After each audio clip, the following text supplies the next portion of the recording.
नमस्कार. Mona cooking and chef सिक्रेटमध्ये आपल्या सर्वांचं स्वागत आहे. आज आपण बनवणार आहोत शेवची भाजी.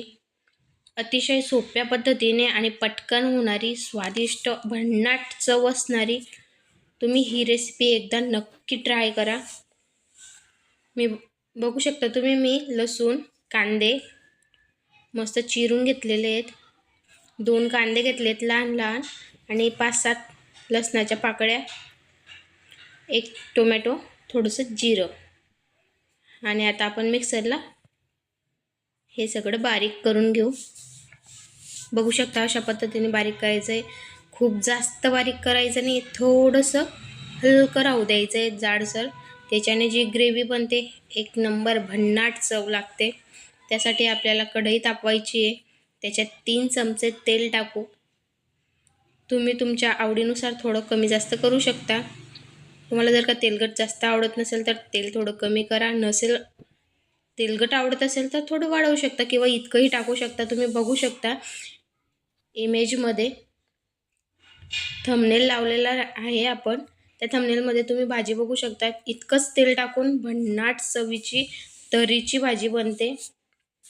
अशा पद्धतीने आपण तेल चांगलं गरम झाल्यावर त्याच्यात थोडंसं कांदा भाजून घेऊ. कांदा, टोमॅटो ते भाजल्यानंतर आपण 2 चमचे लाल तिखट, 1 चमचा गरम मसाला, अर्धा चमचा धना पावडर मस्त एकत्र करून घ्यायचं आहे. एकजीव करून घ्यायचं आहे. थोड्या वेळानंतर थोडंसं पाणी टाकून मस्त उकळी येऊ द्यायची आहे किंवा त्या कांद्याला तेल येऊ द्यायचं आहे. त्याच्यानंतर आपण त्याच्यात अजून पाणी ॲड करणार आहोत. अशा पद्धतीने छान मस्त तेल आलं की आपण त्याच्यात अजून पाणी ॲड करू. बघू शकता ग्रेव्ही किती मस्त दिसते. वाव, तिची स्मेल जी येते, वाव, मस्त भन्नाट.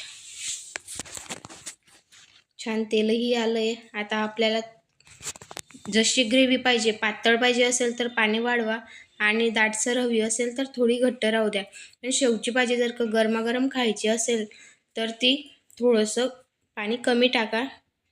आणि जर का थंड होऊन खायची असेल तर ती जास्त घट्ट होईल थंड झाल्यावर शेव टाकल्यानंतर. म्हणून त्याच्यात थोडं पाणी जास्त राहू द्या. आणि असं पाणी टाकल्यानंतर 10 मिनटं मस्त उकळी काढून घ्यायची आहे. थोडंसं हळद, मीठ टाकून मस्त एकत्र करून घ्यायचं आहे. चवीनुसार मीठ, थोडीशी हळद टाकली. 10 मिनटं मस्त उकळून घेतली. बघू शकता छान उकळी काढून घ्यायची आहे मीडियम आचेवर. त्याच्यानंतर गॅस बंद करून आपल्याला शेव त्याच्यात टाकायची आहे. जर का उकडताना आपण शेव टाकली तर ती शेवचा गारा होऊन जातो, ती एवढी छान लागत नाही. म्हणून आपण नंतर शेव टाकायची आहे. त्याआधी आपल्याला टाकायचा आहे मॅगी मसाला. मी इथे 1 पुडी टाकली मॅगी मसाल्याची. उकळी आल्यानंतर वरून याची जी चव येते मॅगी मसाल्याची, खूप छान. म्हणून मॅगी मसाला नक्की टाका. तुम्ही बघू शकता तेलही खूप छान आलं आहे. आणि ग्रेव्ही ही थंड झाल्यानंतर अजून घट्ट होते, म्हणून मी थोडंसं पातळ राहू दिलं आहे. तुम्ही थंबनेलला बघू शकता भाजी घट्ट झालेली आहे थंड होऊन.